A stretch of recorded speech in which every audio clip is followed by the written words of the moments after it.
السلام علیکم۔ امید ہے سارے بہن بھائی ٹھیک ہوں گے۔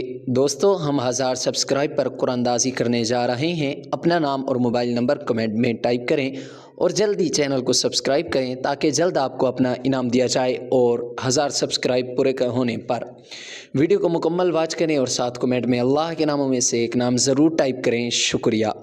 چلتے ہیں ہم اپنے ٹاپک کی طرف۔ دین اسلام ایسا پیارا مذہب ہے کہ جس میں زندگی کے ہر پہلو کے بارے میں رہنمائی کی گئی ہے۔ زندگی کا کوئی پہلو ایسا نہیں جس کے بارے میں دین اسلام رہنمائی نہ کرتا ہو۔ آج ہم آپ کو پیاز اور لہسن کے بارے میں بتائیں گے کہ پیاز اور لہسن کو ہمارے پیارے نبی صلی اللہ علیہ وسلم کیوں پسند نہیں فرماتے تھے۔ ہم میں سے بہت سارے ایسے لوگ ہیں جو کچا پیاز کھانا پسند کرتے ہیں، لیکن وہ نبی کریم صلی اللہ علیہ وسلم کے فرمان کے بارے میں نہیں جانتے کہ آپ صلی اللہ علیہ وسلم نے پیاز کے بارے میں کیا فرمایا، اور کچا پیاز لہسن کھانے سے آپ صلی اللہ علیہ وسلم نے کیوں منع فرمایا۔ اس حوالے سے ہم آپ کو نبی کریم صلی اللہ علیہ وسلم کے فرمان کے مطابق روایات بتائیں گے، اور ساتھ میں آپ کے ناخن کے اوپر سفید نشانوں کے بارے میں بھی بتائیں گے۔ ہمارے ہاں کچا پیاز اور لہسن عام کھانے کی ترغیب دی جاتی ہے۔ اس کے طبی فوائد بتا کر لوگوں میں اشتیاق پیدا کیا جاتا ہے۔ اگرچہ یہ چیزیں حلال ہیں، لیکن اسلام میں کچا پیاز اور لہسن کو کھانے سے منع فرمایا گیا ہے۔ اس سے انسانوں کو ساتھ ساتھ فرشتوں کو بھی تکلیف پہنچتی ہے، تاہم اس کو پکا کر کھایا جائے تو منع نہیں کیا جاتا۔ روزانہ کی بنیاد پر ہم اپنے کھانوں میں اس کو شامل بھی کرتے ہیں، تو پکا کر کھانے میں کوئی حرج نہیں ہے۔ کچا کھانے سے اللہ کے نبی نے منع فرمایا ہے۔ علماء دین کا کہنا ہے کہ لہسن اور پیاز کچا کھانا بدبو کی وجہ سے منع فرمایا گیا ہے، کیونکہ نبی کریم صلی اللہ علیہ وسلم نے ہر اس کام سے روکا ہے جو نفاست کے خلاف ہو۔ سیدنا عبداللہ بن عمر رضی اللہ عنہ روایت کرتے ہیں کہ نبی کریم صلی اللہ علیہ وسلم نے غزوہ خیبر کے دوران فرمایا، جو اس درخت لہسن سے کھائے وہ ہماری مسجد کے قریب نہ آئے۔ بخاری شریف اور مسلم شریف میں لہسن پیاز کچا کھانے کے حوالے سے بہت ساری احادیث موجود ہیں۔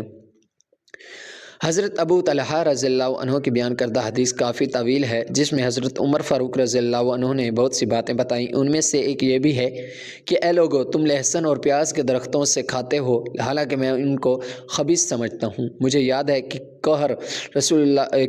رسول اللہ صلی اللہ علیہ وسلم کے دور میں جس شخص کے منہ سے ان کی بدبو آتی ہے، آپ صلی اللہ علیہ وسلم اسے حکم دیتے وہ مسجد سے نکل کر بقیع کے قبرستان کی طرف چلا جائے، لہٰذا جو انہیں کھانا چاہیے وہ انہیں پکا کر ان کی بو ختم کر دے۔ حضرت جابر رضی اللہ عنہ بیان کرتے ہیں، حضور نبی کریم صلی اللہ علیہ وسلم نے پیاز کھانے سے منع فرمایا، ہم نے ضرورت سے مغلوب ہو کر انہیں کھا لیا، تو آپ صلی اللہ علیہ وسلم نے فرمایا، جو ان بدبودار درختوں سے کھاؤ وہ ہماری مسجد کے قریب نہ آئے، کیونکہ فرشتوں کو بھی ان چیزوں سے تکلیف ہوتی ہے جن سے انسانوں کو تکلیف ہوتی ہے، لہٰذا جو شخص اپنے منہ اور باقی جسم کی صفائی کا خیال نہیں رکھتا وہ انسانوں کو تکلیف دینے کے ساتھ ساتھ فرشتوں کو بھی تکلیف دیتا ہے، جس سے انسان روحانی طور پر بھی کمزور ہو جاتا ہے۔ لہٰذا پیاز اور لہسن کو کچا نہیں کھانا چاہیے۔ کچھ لوگ کہتے ہیں کہ ناخن کے نشان جو سفید چاند نما بن جاتے ہیں، کچھ لوگوں کا خیال ہے وہ دولت مندی کی علامت کے ان کے رشتے اچھے ہوتے ہیں۔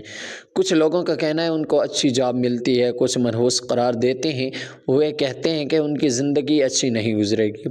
اس قسم کی باتیں کی جاتی ہیں، یہ ساری توہمات ہیں، ان کا چیز سے کوئی تعلق نہیں۔ یہ کیلشیم کی کمی ہو سکتی ہے، یا آئرن کی کمی ہو سکتی ہے، یا کسی ہاتھوں پر اسی طرح قدرتی طور پر نشان ہو سکتا ہے۔ ان کا امیر غریب خوش قسمت ہونے سے کوئی تعلق نہیں، یہ تو توہمات ہیں۔ اگر ویڈیو اچھی لگی ہو تو ہمارے چینل کو ضرور سبسکرائب کرتے جائیں۔ شکریہ۔